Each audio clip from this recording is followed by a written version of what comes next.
Welcome to another episode of Uncle B and me, Top G. In this episode, we're going to talk about everything from a gold card to artificial intelligence to cloned cars to profile building. So stay tuned. And just out, like a couple of minutes ago, the Epstein Files are going to be released. Which means we'll know which one of your favorite billionaires is a pedophile and a weirdo. Well, I mean, before you said Epstein Files, because I was like, what's the Epstein Files? and then I did a search on it, and this is hectic. Heavy. This is heavy. This is proper. When are these files coming out? So, according to the releases from the White House, it's going to be in the next 2 to 3 days. Oh, wow. How much Who's releasing this? This is going to be released by the CIA. By the CIA? Yes. Obviously under Trump's direction. 100%. Oh, wow. So he's planning to... But he's on the list. He's on the list as a person that flew into the island. I see. I think once. Okay. So for me, the interesting... Are we going to start with that topic? Because that's hectic shit, my friend. Let's start. Why not? So Bill Clinton, frequent flyer to the Epstein Island. Well, why don't I just give the intro? I'll read the intro of what this is, because I'm sure, like me, there's some dumb people that don't know what this is. Okay? It's crazy. So let's enlighten them, because I was dumb on this in the first place. The term Epstein Files refers to a collection of documents related to the late financier Jeffrey Epstein, who was accused of operating an extensive sex trafficking network involving underaged girls and boys and had associations with numerous high-profile individuals. These documents encompass flight logs of the Epstein's private jet, personal address, a book often called the Little Black Book, a list of associates, and other pertinent materials. On February the 27th, 2025, under the directive of Attorney General Pam Bondi, the U.S. Department of Justice released the first phase of these files, including over 100 pages of documents. Okay. My eyes don't even want to read this. Couple of things. The reason why they're a little bit reluctant to release it, according to what I've heard this morning, is they want to protect the identities of over 250 victims. So that's underage girls and boys. Which is right. 100%. But nobody wants to know who the victims are. Everybody wants to know who the perpetrators are, so they can be brought to justice. So Bill Gates divorced, allegedly or apparently, because of he's been there over 10 times. Oh, wow. Okay, Bill Clinton, I made you Google a photo of him or a painting of him, apparently at one of the Epstein residences on the island. Nothing wrong with the painting, just very incriminating. Well, he's wearing a dress. Else, can we find that painting? Can we show the people? Are we using our screen for the first time? Yeah. We are fancy now, my friend. So I think a couple of things.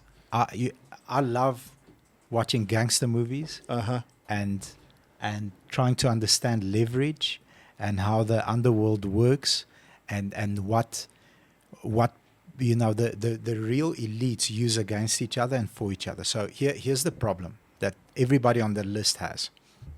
These are the most influential people in the world. Some of the most influential people in the world. This list comes out with supporting evidence. Apparently every phone was tapped and every room had hidden camera equipment. No. Yes. And this is years of footage. They look at that. Bill, the fuck is going on there? Wow. Okay, I've got... But there's an actual photograph of him posing for it, LZ. Can you find the photo? Painting, but there's an actual photograph of him posing. Okay. In a dress with red shoes. Yeah. In a dress with red shoes. Exactly, like the painting. Okay, so a couple of things, and I want to tie that into the P. Diddy case, which I'm following closely. Last week, his lawyer decided to jump off the case, no longer interested in defending him. We wonder why. Apparently, there was a, it's called a pizza box. So when P. Diddy had a phone call with his son. He said, remember the pizza boxes? So the pizza boxes are flat hard drives that look like pizza boxes. So all the evidence, all the video footage of whatever freaky shit happened at the P. Diddy party, VVIP party upstairs in his rooms is recorded on those hard drives. They are hidden somewhere, and they are being used as leverage against the people that are trying to put him away. Same with Epstein. So if he's got dirties on this dude, as well as Bill Clinton, as well as, that list is enormous. How many actors, singers? Just give us some of those names. Let me read the names to you. So, the recently released Epstein Files by the U.S. Department of Justice include Jeffrey Epstein's personal address book and flight logs from his private jet. These documents list numerous high-profile individuals, though their inclusion does not imply any wrongdoing. Okay. Notable names: Mick Jagger. On the list. Michael Jackson. On the list. On the list. Alec Baldwin. Naomi Campbell. Courtney Love. Ethel Kennedy. Andrew Kahuma. Notable. So that was on the address book, right? On the flight logs: Bill Clinton, Donald Trump, Prince Andrew, Kevin Spacey, Chris Tucker. So those were entertainers. Entertainers were listed as Kevin Spacey and Chris Tucker. Entertainers for the there's the actual photograph of the painting. Okay, so that's Bill Clinton in a lovely blue dress with red shoes. Beautiful. What the fuck? Okay, here's a couple of things, right? I think this is why we're not going to get that list. As much as DJ Trump promised us the list, here's why I don't think we'll get the list. If you are the American government, this is me with a big tinfoil hat the size of this room.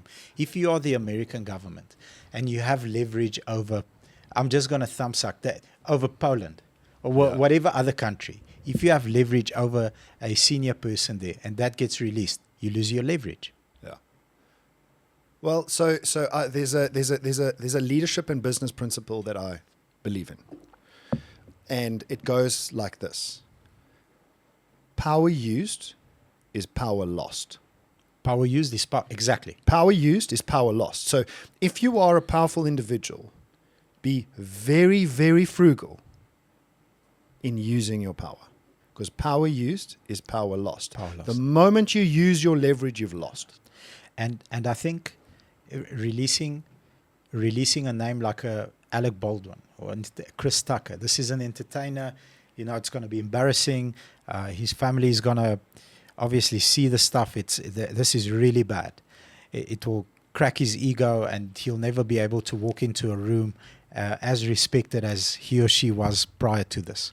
Okay, that aside, if it's a powerful government individual that has real power, that can make decisions around economies, power used is power lost. So would you rather, I'm just, again, tinfoil hat, would you rather have them release that name, or would you rather have them keep the name? I want to release the name because that person needs to be brought these are little underage kids. So I think because of the crime, right? So, if they were going swimming naked in the ocean.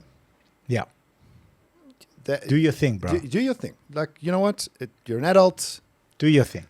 But I think because it involved underaged kids, there has to be an element of justice. The responsibility is for those people to be brought to justice. They've got to atone for their wrongdoings. But my problem is why we've got the list, we've got the names. Why hang on that list when there's kids involved? Why hang on the list? Well, maybe it's to your point of protecting the victims. Maybe in those lists and in those files are some compromising things. Towards the victims or towards the people, the perpetrators? No, the victims. I couldn't be bothered about the perpetrators. Okay, towards the victims.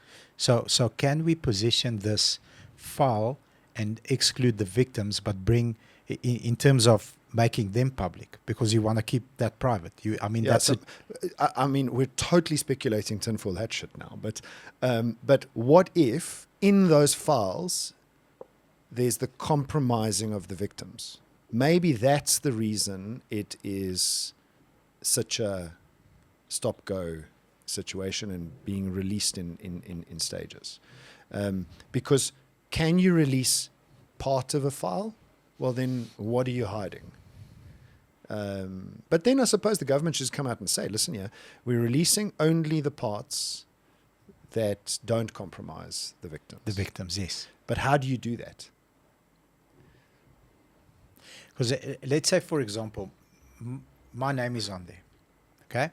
And you flew twice to the island and your name is on the list, you took part. Well, took part is alleged, right? I'm going to say prove it. Prove it, yeah, exactly. So maybe they're building the case. So is the proving it part maybe where the victims, let's say there's a video.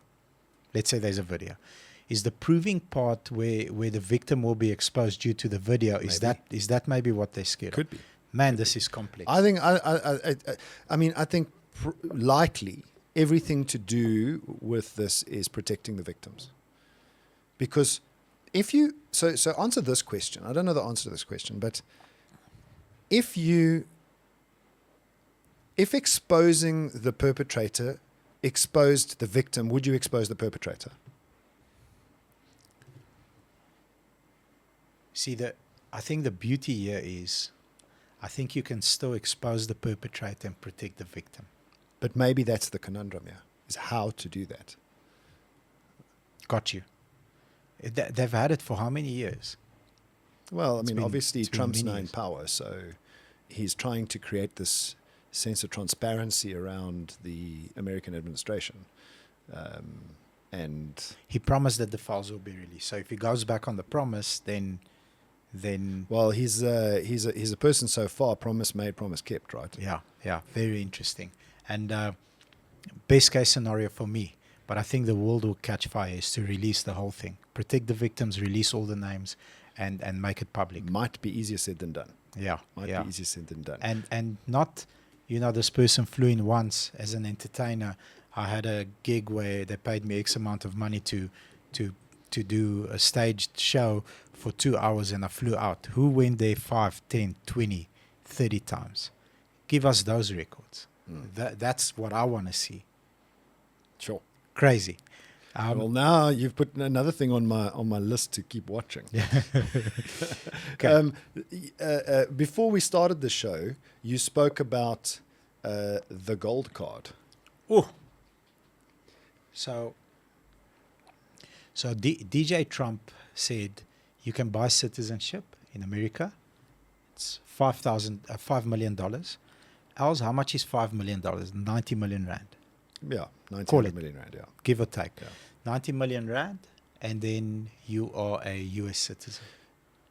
I don't know if that is US citizenship in It's the a gold card. gold card. It's a a US gold citizenship. card with the path to citizenship, because Trump can't give away citizenship. It's citizenship. But the way that you gain it is through an investment into the government. Yes. But I'm not sure if he has to get Congress's permission to give away citizenship. He can't give away I don't think he can. I might be wrong. You want to Google it? I think he can. And how he justifies it is this way, which I think is brilliant. And if we were to copy something from him in the first couple of days that he's been there, this is it. Copy this. Well, I mean, let's get past the whether he can or can't. Yeah. Right. What is he fundamentally trying to do? Who does he attract? He's attracting the smartest, richest individuals around the world. 90 million rand. What do you think the UK has been doing forever? Yes, but they've been stopped because they let me use the correct terminology. Their pre-qualifying was compromised. So all they did is they attracted all the gangsters and Russian billionaires and all the gangsters, not only from Russia, from all over the world. The people that stole money, bought UK citizenships, bought apartments, and that's how they clean their money. Not only from Russia. Not saying So Russians, peace. Like I've got a Petkov surname. I'm like close to you guys. Don't send someone, my uncle there behind you, Uncle Putin behind you. Don't send anything my way, please. But what I'm saying is, he says there's going to be a proper vetting process. So No, he wants legitimate people, legitimate billionaires. what are they going to come do there? 'Cause They're going to who come can- open businesses. Who can pay $5 million? A billionaire. Only a billionaire. Yes. A millionaire is not going to be able to pay $5 million. Yeah. You have to like if you're gonna spend $5 million on citizenship, I'd say you've got to at least have 10-20x that easily. Yeah, because when you get there, you're not going to work at You Burger need like King. $100 million. You're going to come open a business. You're going to Yes. create employment. You're going to create a situation where you pay taxes, where you buy property, where you invest in the country. But I think what he's doing is, and this is what I heard this morning, it hit me so hard. What he's actually doing is he's going to steal all the Chinese billionaires away from China. Oh. So I think that's the most badass power move out there, because the really, really wealthy people in China don't want to be in China anymore. And where would they go? Well, I mean, you got to admit that the Chinese engineers, and I'm not talking about electrical engineers or structural engineers, the computer scientists are some of the best in the world. Yeah. How did the green card work up to now? I think they it's like a qualifying process. You have to come in there legally. You have to prove certain things, and you have to write a test and Yeah. all this other stuff. And then there's the green card lottery as well, which he's I think squashing. Yeah, I think he's squashing I think it. he's squashing it. Because this way, I mean, just do the math. 20, they sell 20 of these. How much is that? 50 million. Sorry, 100 million. 100 million. 10x that, they sell 200, that's $1 billion. 200. Is there 200 people somewhere that would like to go and legally live in America? Likely. I think there's more. Yeah. I think there's 200,000 people probably. Yeah. Considering we are 8 billion people on planet Earth. True. Lots of wealthy people in different countries. Well, I mean, if you think about it in terms of the math, right? Top 10%. Take Okay. the 1% of the top 10%. So 1% of the top, so what's 1% of 8 billion? 800 million. 800 million. Isn't that 10%? That's 10%. 80 million. 80 million. 80 million is 1%. 1% of that is how much? So 80 million, right? So you're already in the 1%. So the first number you mentioned, 800 million, that's 10% of planet Earth. Yeah. 1% of planet Earth is 80 million. So 200 is nothing. 200 people is nothing. Nothing. 200,000 people is nothing. Yeah. So you just apply those rudimentary maths to the planet. How much income gets into the economy? Capital investment, yes. From thin air. From nothing. Yeah. And what are you attracting? That's the biggest thing. What kind of a person are you attracting? You're not attracting. Well, this is where the vetting process needs to, I think, should be pretty robust, because. But let's say you've been vetted. You cool. Yeah. What are you actually doing as Trump? You are saying to the rest of the world, listen, this is I'll do a good one, but I'm not going to do it here. The greatest country in the world, and you're attracting the wealthiest people to come and live there, do business there, open companies, employ people, and grow the economy, actively attracting them. I mean, and none of this is politics. It's just economics. Why can't we do that? We've got a better country. Yeah. We've got better More weather. beautiful country. A lot more. They've got nothing on us. Better weather. We've got so much diversity. We've got a place better than California called Cape Town. Yes. Why can't we do that? That's the question. Leave it up to the audience. Yeah. Why can't we do that? Why can't we do that?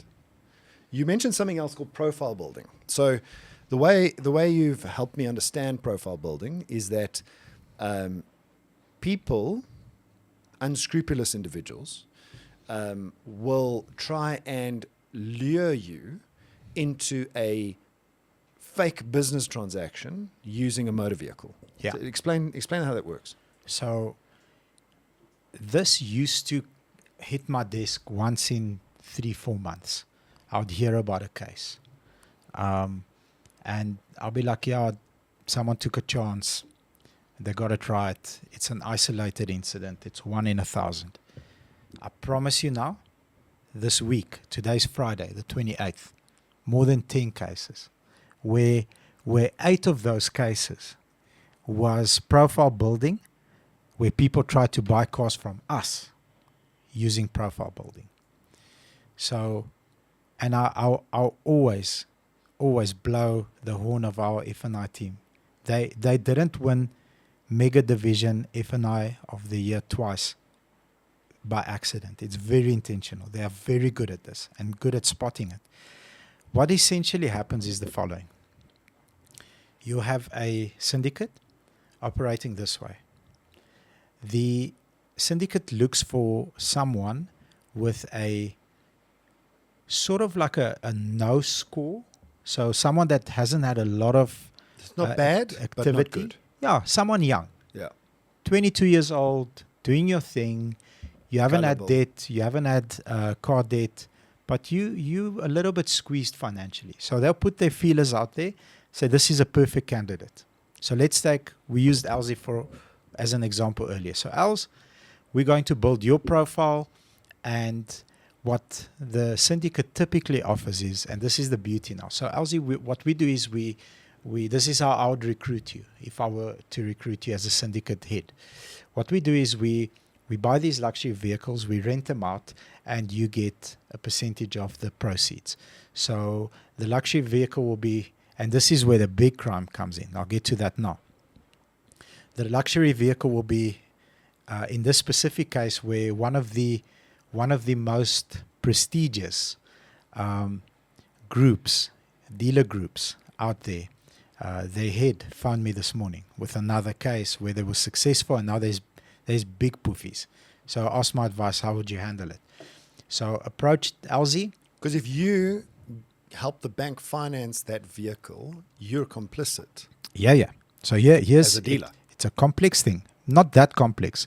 So we recruit Elsie. Elsie, we're going to buy, and I'm going to use the real vehicle, a 2018 Mercedes-Benz GLE 63S. Beautiful car. Okay, 2018 GLE 63S. Mileage is high. It's over 130,000 Ks. Retail value on this car is 1.3 million. Okay. And when this individual phoned me this morning, he said, Bobby, what would you pay for a car like this? And he said to me, this is what we suspect. I said, let me give you in real time what would pay. Moss is next to me. I said, Moss, price this car. I said, I don't want this car. I said, Moss, if we have to buy this car, what would you price it? Like, do we really have to? I said, we have to price this car. Retail's 1.3 million. He said, based on the mileage, the condition needs to be good. We don't need tires. Now, he doesn't know what I'm doing. I would really not want to buy it, but if we have to, we can sell $799. So $760, the car needs to cost us floor ready. Did you hear that, Uncle? Yes, I did. Okay, cool. The car's financed for 1.3 million rand. So we're building Elsie's profile this way. Here's the crime. 600 grand over. Yeah. Here's the crime.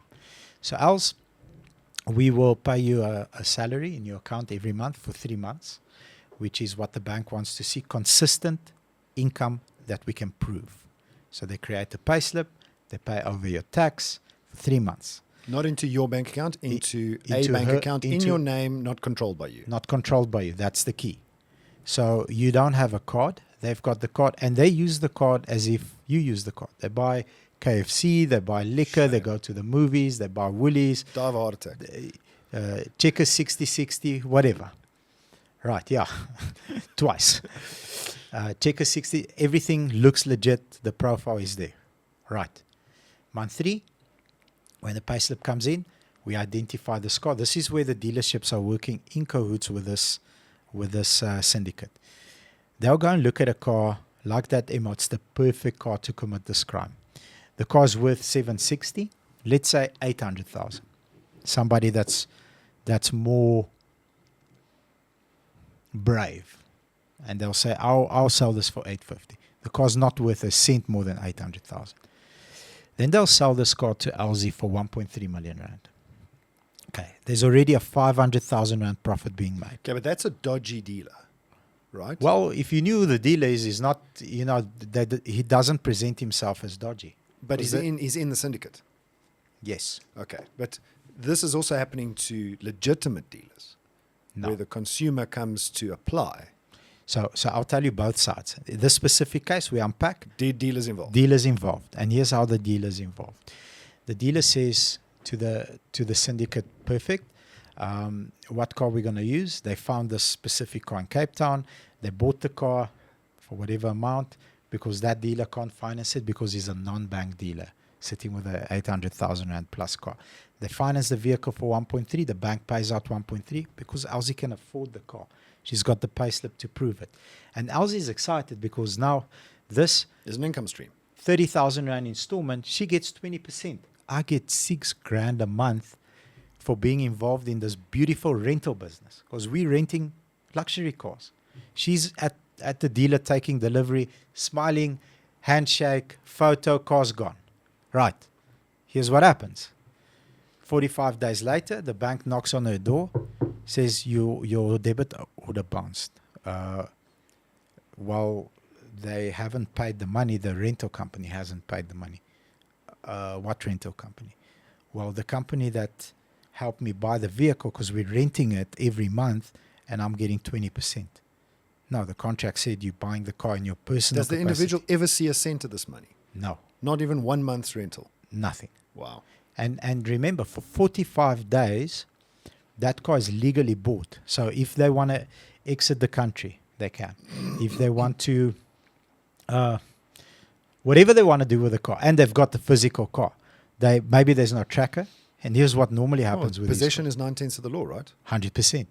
So that car, either one of two things: out the country, sold up Africa, somewhere legalized with number plates, and it's cruising around somewhere in up Africa. Option 1. Option 2, that car immediately gets stripped and everything on the car gets sold. They've made the 500,000 rand up front. They've made the money on selling the parts, and Elsie is now left with the debt. The debt. Elsie says, I can't pay. The bank has to write it off. Now they're going, so they are becoming stricter. They're going back to the dealerships. They're just lifting their hands. This is a legitimate deal and innocent until proven guilty. Yeah. But I know that they will be proven guilty. There's a couple of instances in Pretoria last year, 2 years ago, where dealerships actually closed down due to this stuff. The second way that they do it is the following. The dealer's not in. So they'll build a profile and they'll apply with us. And our team wants your bank statements. They scrutinize you. And typically, lately, and I hope I don't make them clever on this video, but lately what's happening is once that money hits the account, it leaves. So the moment that happens, that's the first red flag. So right, for 3 months in a row, Elsie, you got money in your account and you're paying it over to a different account. Give me that bank statement. They can't produce bank statement. We nail you. Yeah. We flag you. We flag you straight to the bank, and they flag you. You can't buy a car anyway. So if you are ever offered a scheme like that, first of all, you're not allowed to do that. It's illegal because the vehicle needs to be in your business name for business use, in your business name for your business use, or in your personal name. But even for the insurance? Use. Yes, 100%. 100%. So be on the lookout. It's intense. Don't get caught. You'll be paying the debt. You've got a choice. Well, I can't pay the debt. Your name gets handed over, and you'll never be able to buy anything on credit ever again for the rest of your life.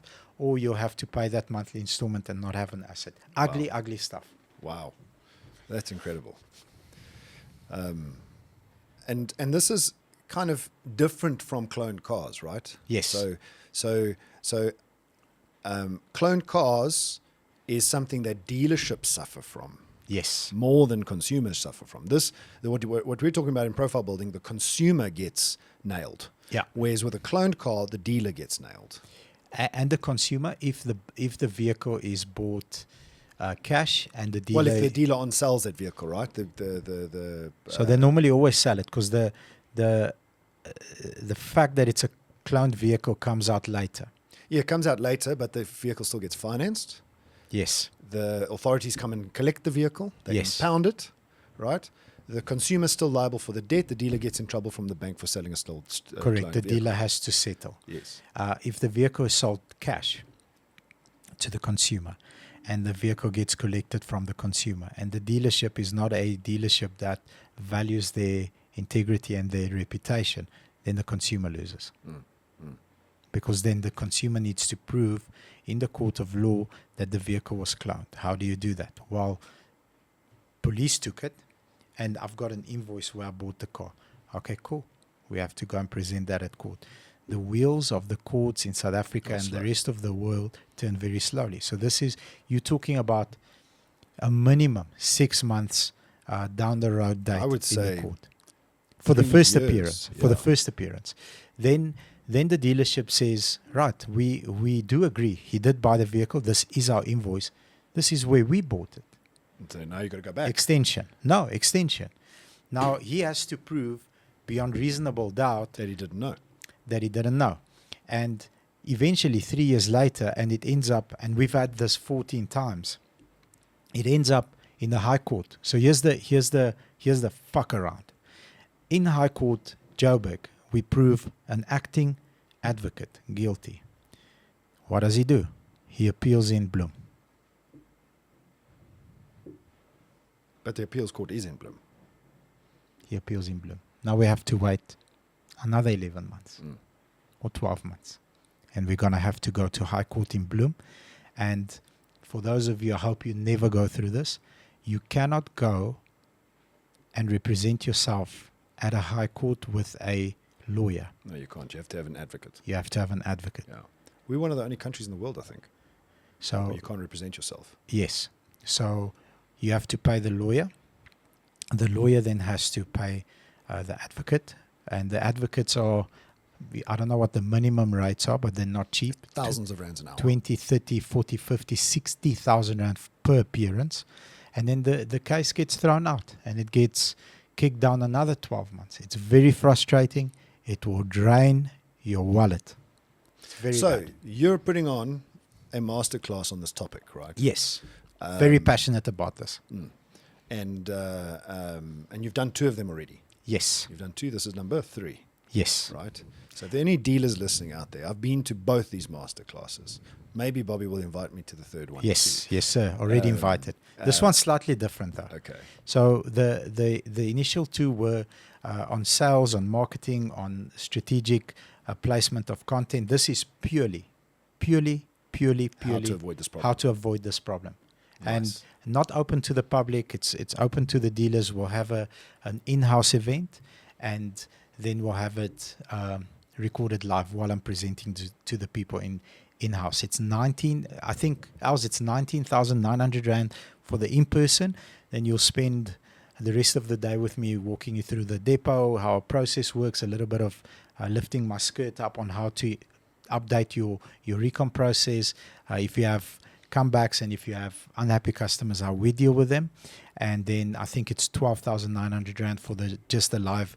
You'll have a PDF. It's not going to be a recording. It will be a live, and you'll have the system, the 5-step system on how to avoid this. And I've shared with you how I created the 5-step system, if you allow me 30 seconds. After the last vehicle we bought, I found a friend at Crime Intelligence, and I said to him, I need to speak to one of the syndicate heads, because I cannot, for the life of me, carry on like looking at everybody that's selling us a car as, yes, you are a criminal and this is a cloned car. I need to have a system to avoid this.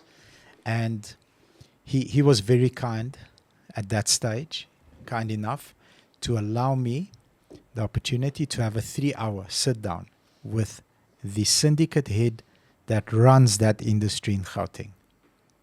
He said, Bobs, you can't record him. You can't take a microphone with you. You can't take a camera with you. He will ask you to leave your phone in the car, which he did. We met in Brooklyn at Starbucks. Is this like an internal spy? 100%. This is the guy that's actively involved in in manufacturing these clone vehicles and Yeah, pushing but them is out he, there. is he giving information to the police? So this is a rat. A Yes, rat. a Yes, rat. he's a rat. This is a rat. Okay. 100%. And you 'Cause- obviously have favor with them Yes. on certain things. I don't care what he has favors with him. Yeah. The big thing for me was that he was kind enough to sit with me. So go there, 14 files, detailed files. Sit with him. By the way, the nicest guy ever. Like, he is an absolute gem. Soft-spoken, well-dressed, presentable, doesn't swear. I'm like, you fucked me here. He's like, look, our job is not to get caught. Your job is not to get caught. So this is the game that we're going to have to play. And I'll explain to you what the rules are in our environment and what rules you should follow so that we don't catch you. Okay, cool. That's how he speaks. I'm like, geez, I'm emotional. He's calm. So each case is a little bit unique, but they all have a common thread. And I share with the dealer network what that common thread is. You do this first, then you do this, then you do this, then you do this, then only do you pay. And if you push the pay button, the money's gone, you don't need to worry. If you haven't done the 4 steps and the money's gone, you need to worry. Interesting. So yeah, cloned cars. Clone cars. If you're a dealer, listen. This is a big problem in this country. It needs to be sorted out, but until then, you need to beware. Beware. Artificial intelligence. Now, I mean, my friend, I am fascinated. I literally don't Google anymore. I saw earlier we were trying to get the Bill Clinton painting, and you searched it on ChatGPT. I do not Google anymore. Well, I mean, now and again, but I literally don't Google anymore. That's amazing. So what I've done over quite an extended period of time is I've uploaded everything about myself, right? In ChatGPT. Yes. You can do it with any of the AI LLMs. And it has built a profile on me. Okay. I've mainly focused on health and wellness. It's done a good job because you're veiny, my friend. Well, you've got like this, even this vein. How do you get a vein here? 4 arms is one thing, but both arms are. You look good, my friend. Thank you. look Thank you. good. I It's a appreciate compliment from the kindest place. So I've been drawing blood, doing blood tests for about a decade now. Yeah. Okay. At least once a year, sometimes twice, sometimes 3 times. Okay. Okay. So I'll tell you a little bit of my regime. So I do that on a regular basis. And this is all going to lead to AI. Okay. Just before the pandemic, I did a series of 6 DNA profile tests. Jeez. Okay. Take a swab, stick it in a test tube, and Send it away. you send it away, and they do an analysis, and then you have a meeting with a doctor to understand the result. Incidentally, on a side note, the DNA results showed that I have I think it was called the deletion of a sugar gene. Okay. Let me ask ChatGPT. say about the deletion of. So I had these things done. I donate blood not every 56 days, because you can't donate any shorter than that, but I donate blood either every cycle or every second cycle, or Okay. 114 days. Okay. 112 days. So I just asked ChatGPT, what does my DNA say about my sugar gene? Here's the answer. You're referring to the FU2 gene deletion in your case, because I uploaded my gene results. Yes. Okay. So it knows me, right? Jeez, my friend. The effects, which affects the secretor status and certain sugar-related functions, and something like the AMY1 gene copy number variation. And that's mumbo jumbo in brackets, which affects starch digestion. These are several genes related to sugar metabolism and taste perception. So if you've done this test, you can read the test please tell me the result. Okay, so now I've uploaded the test. All this in real time. In real time, my friend. So now, okay, I'm analyzing your test result. I'm processing, analyzing. You've seen the analyzing on it? Okay. And I'll extract the relevant information for you. Okay. So, effectively, my deletion of my FUT2 gene means that I don't perceive sugar the way other people perceive sugar. So I've always wondered why it is that I don't have a sweet tooth. That's the sweet tooth gene. You don't have that. I don't have the sweet tooth gene. Got you. I understand. Okay. So I don't crave chocolate.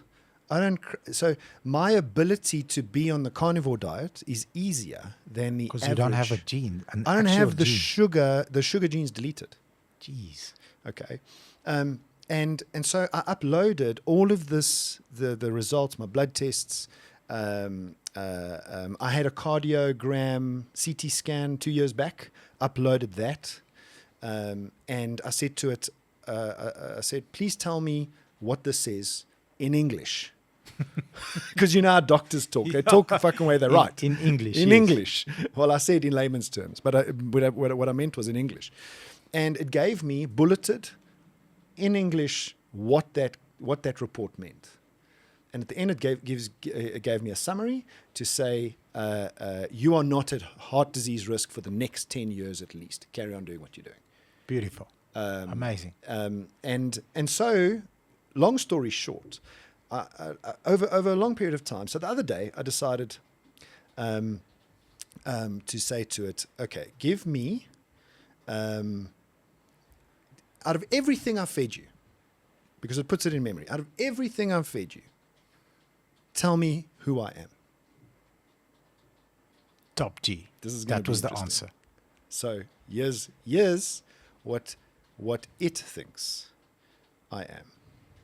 Your profile. I'll show you this. There it is. Your profile.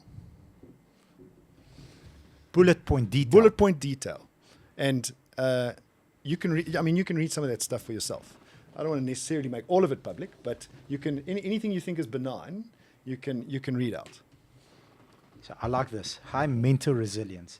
Your DNA resilience report suggests you are wired for handling pressure well, but with a slightly higher sensitivity to long-term stress. So you can handle pressure. I can handle pressure in my really sleep, well. But if I don't manage it, it will have a long-term negative effect on me.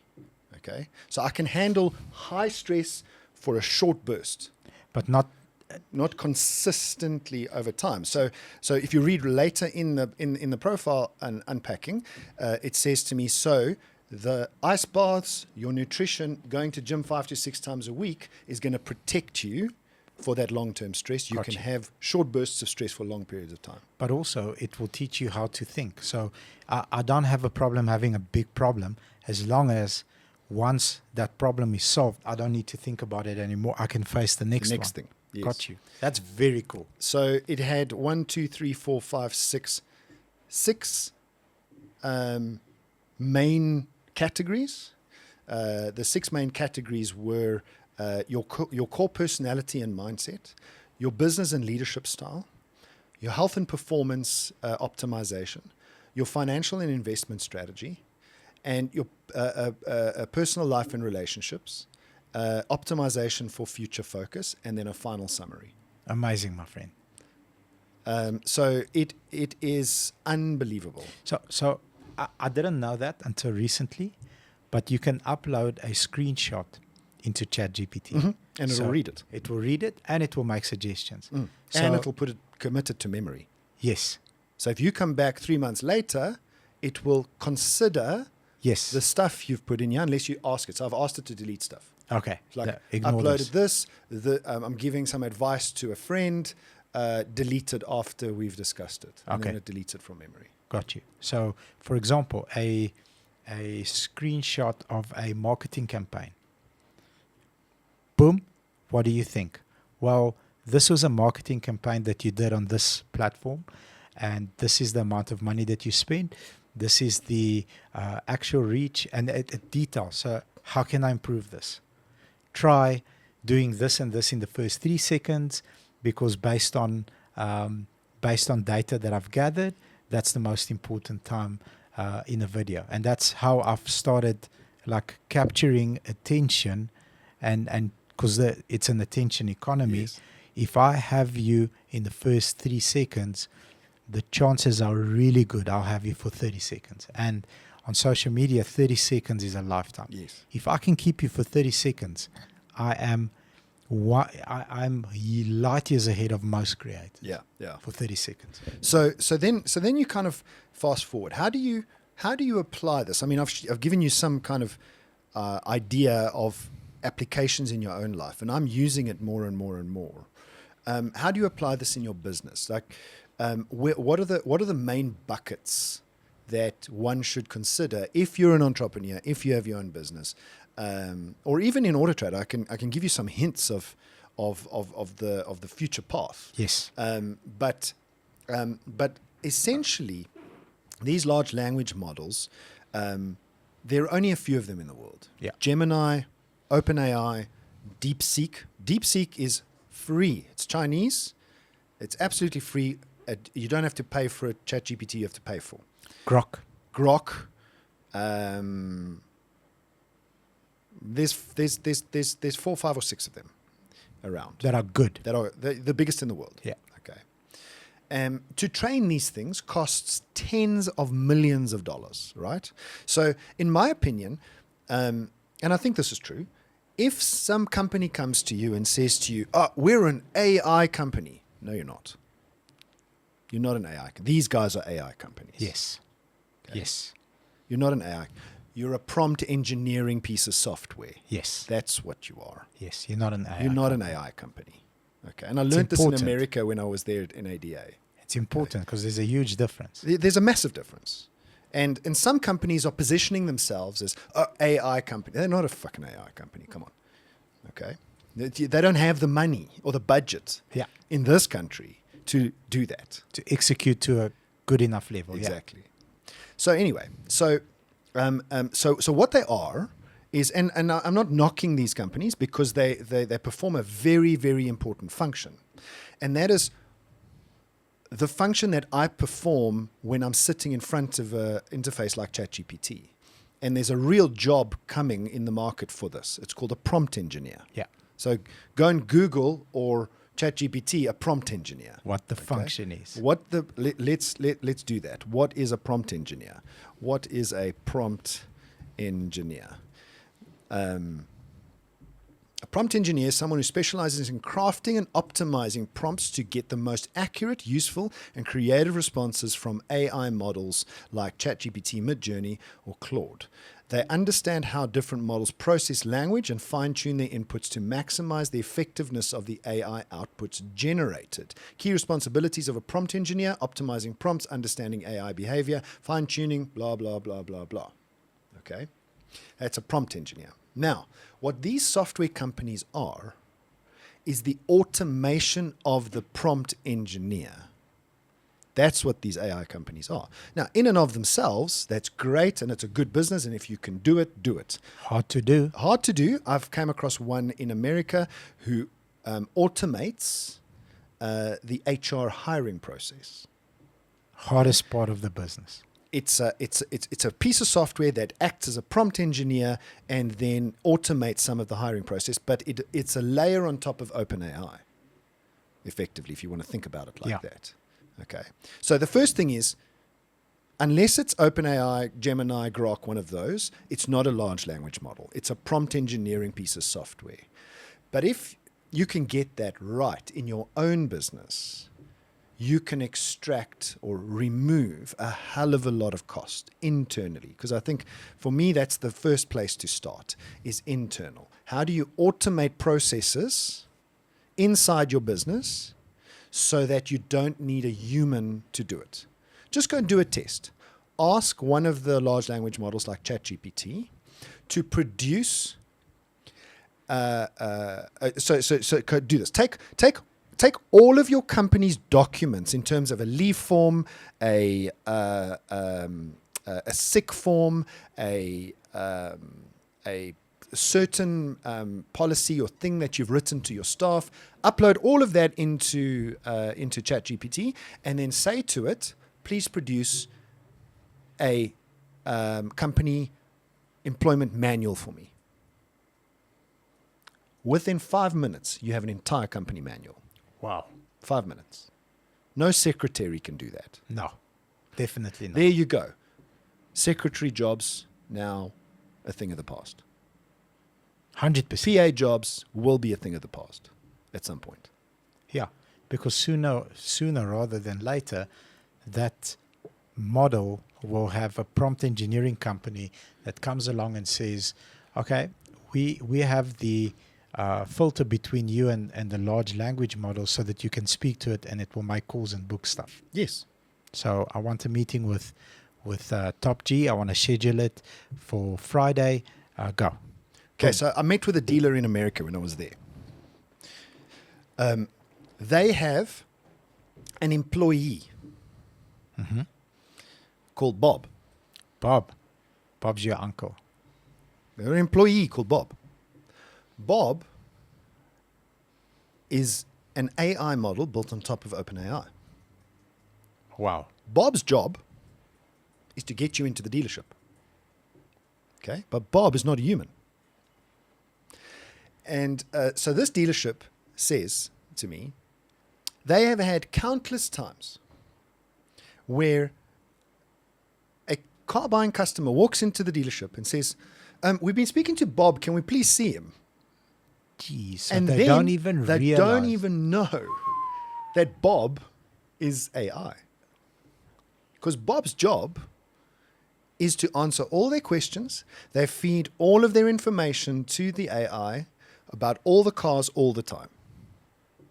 So That's incredible. So the consumer walks into the dealership, asks for Bob, and they now have to explain. So they've had to train their staff to not lie to the consumer, to say to the consumer, yes, Bob works for us. Here's his employment contract, but Bob is actually a robot.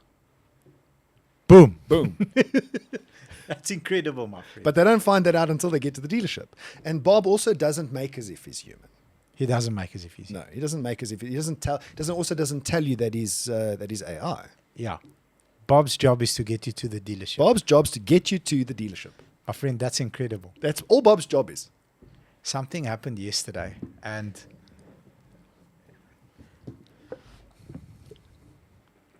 that's where we lose to AI as humans. Well, I'm not going to include you in we. I'm going to say I lose to AI because your ability to handle your mood is superior to anyone I've ever met. Like your poker face, my friend, that's just killer. It's very good. So yesterday, I'm chatting to a customer who we struggled for 4 days to get approved. We had to fight for our lives. Got him approved, got him validated on a $799 double cab Ford Ranger Wild Track. Okay. Phone him. Great news, sir. I don't like the white color. Like, okay, that's fair. Cool. No problem. Now that we have the approval, we have 2 days because I know that ITC updates tomorrow, which is the 1st of March, and we're not going to have an approval on the 1st of March. So we have 2 days. My friend, I make a billion gazillion phone calls. I find one. Without checking in with him, I buy it because he's approved and validated. He wants a grey color, Wild Track bi-turbo. I buy the car. I'm not lying to you. This is a true story. I buy the car Probably yesterday. overpaid because you knew. And then I said to the lady that helped him, I will phone this customer and give him the great news. On the call, sir, I am freaking excited. Not only do I have a car that's in the color that you want, it's 50 grand cheaper. It's grey, slightly more miles. Okay, send me the photos. I don't like the wheels. Okay. So here's where Bob goes to Bobby, who's has a meat suit, who's emotional, I'm very freaking emotional. Like, so are you serious? Like literally, this is like, I'm the guy that makes jokes, not you. Are you freaking kidding me? It's 50 grand. It's not the same wheels as the white one, but it's 50 grand. You were declined. I fought for my life to get you approved. I got you a car. You can get this car. Did you not hear me? I don't like the wheels. No, he's making excuses. I said, sir, I really appreciate your time with us. And I hope somebody can make you happy because I can't. And I hang up the phone. So Maklatsi is like, what happened? I'm like, this happened. Anyway, here's the difference. Bob will never be rude to a customer, which I'm sorry. I was just frustrated in that moment. But then... Emotional regulation. Then, this is something cool I learned yesterday. Like 3 hours before I had that call, but I didn't really think about it in a way that it sank in and I could have used it. You're going to love this, my friend. A well, a water well. As in a hole in the ground. As in a hole in the ground that has water in, that we go and gather water from, is always 13 degrees Celsius. If it's minus 20 outside, it's 13 degrees Celsius. If it's plus 40 degrees outside, it's 13 degrees Celsius. Be a water well. No matter what happens around you, keep your temperature the same. Please ask ChatGPT what I just said. I Googled it last night and I heard it on one of these mastermind calls that I'm registered for. And the guy said, just be a water well. 13 degrees Celsius. What is the average temperature of a water well? I think it's Fahrenheit, it's like 56.6 or 56.4 degrees Celsius. Be a water well. The average temperature of a water well depends on the depth and the geographic location. Shallow wells tend to reflect a local average temperature of 10 to 20 degrees. Deeper wells, 10 to 15. Very deep wells, 2.5 to 3 degrees. In moderate climates, groundwater temperatures ranges from 10 to 15 year-round. Year-round. In other tropical regions, it can be slightly higher, and in colder regions, it can be slightly lower, but it's year-round. Year-round. So your point is that same temperature. Same temperature. Yeah. Same temperature. So when I Googled it, I didn't go into ChatGPT. It gave me the average is 13 degrees. Wow. Depending on the depth, there is a slight variation, but the average is 13 degrees. Even in countries that go to minus 20 and plus 40, it's 13 degrees all the time. Actual intelligence. Yeah. That's too cool. That is Be a too water cool. well, my Be a friend. water well. I'm going to use that. You guys, if you enjoyed this episode and you would like to view similar episodes or you would like to view the full podcast, please click on the link above and it will take you right there.